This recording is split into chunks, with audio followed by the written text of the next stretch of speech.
Hi hello friends, ಎಲ್ರಿಗೂ ನಮಸ್ಕಾರ. ಇವತ್ತು ಈಸಿಯಾಗಿ ಎಲ್ಲ ಸೊಪ್ಪನ್ನು ಮಿಕ್ಸ್ ಮಾಡಿಕೊಂಡು ಸಾಂಬಾರು ಯಾವ ಥರ ಮಾಡೋದು ನೋಡೋಣ.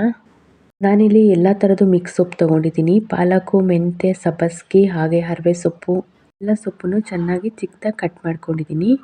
ಮೊದಲಿಗೆ ಒಂದು ಅರ್ಧ ಕಪ್ ಆಗುವಷ್ಟು ಬೇಳೆನ ನೆನೆಸಿಟ್ಕೊಂಡಿದ್ದೆ. ಅದನ್ನ ಒಂದು ಕುಕ್ಕರಿಗೆ ಇವಾಗ ಹಾಕ್ಕೊಳ್ತಾ ಇದ್ದೀನಿ. 4ರಿಂದ 5 ಹಸಿಮೆಣಸು, 2 ಟೊಮೊಟೊನ ಕಟ್ ಮಾಡಿ ಹಾಕ್ಕೊಂಡಿದ್ದೀನಿ ನಾನಿಲ್ಲಿ. ಬೇಳೆ ಬೇಯಲಿಕ್ಕೆ ಎಷ್ಟು ನೀರು ಬೇಕೋ ಅಷ್ಟನ್ನ ಹಾಕ್ಕೊಳ್ತಾ ಇದ್ದೀನಿ ನಾನಿಲ್ಲಿ. 1.5 ಕಪ್ ಆಗುವಷ್ಟು ಹಾಕ್ಕೊಂಡಿದ್ದೀನಿ.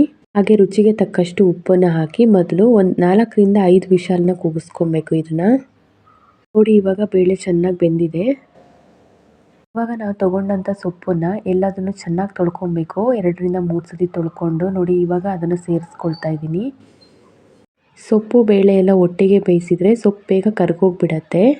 ಇವಾಗ ಎಲ್ಲ ಸೊಪ್ಪನ್ನು ಹಾಕೊಂಡು ಬೇಳೆ ಮತ್ತು ಸೊಪ್ಪನ್ನು ಒಂದ್ಸತಿ ಚೆನ್ನಾಗಿ ಮಿಕ್ಸ್ ಮಾಡ್ಕೊಂಬಿಡಿ. ಸೊಪ್ಪನ್ನು ಇವಾಗ ಒಂದು 5ರಿಂದ 10 ನಿಮಿಷ ಚೆನ್ನಾಗಿ ಬೇಯಿಸ್ಕೊಳ್ಳಿ, ಸೊಪ್ಪು ಬೇಯೋ ತನಕ. ನೋಡಿ, ಇವಾಗ ಚೆನ್ನಾಗಿ ಬೇಯ್ತಾ ಇದೆ. ನಾನು ಹಾಕುವಂಥ ವಿಡಿಯೋ ನಿಮಗೇನಾದರೂ ಇಷ್ಟ ಆದರೆ ಪ್ಲೀಸ್ ಲೈಕ್ ಮಾಡಿ. ನೋಡಿ, ಚಿಕ್ಕದೊಂದು ಪೀಸ್ ಕಾಯಿನ ತೊಗೊಂಡಿದ್ದೀನಿ ನಾನಿಲ್ಲಿ.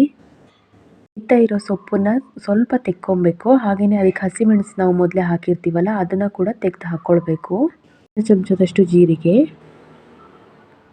ಚಿಕ್ಕದು ಒಂದು ಬೆಳ್ಳುಳ್ಳಿನ ತೊಗೊಂಡಿದ್ದೀನಿ. ಒಂದು 5ರಿಂದ 6 ಎಸಳಿದೆ ಇದರಲ್ಲಿ.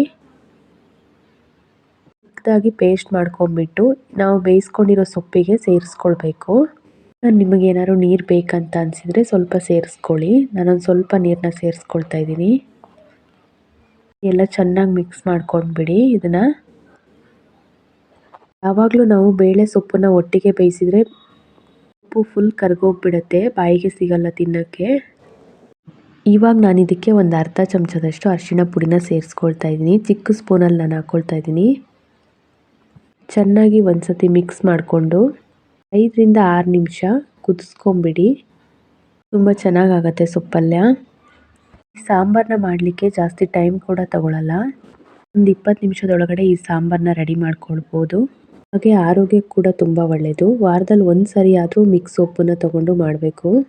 ನೋಡಿ, ಇವಾಗ ಸಾಂಬಾರು ರೆಡಿಯಾಗಿದೆ. ತುಂಬ ಟೇಸ್ಟ್ ಕೂಡ ಇರುತ್ತೆ. ನೀವು ಒಂದ್ಸತಿ ಮನೇಲಿ ಟ್ರೈ ಮಾಡಿ. Thank you all.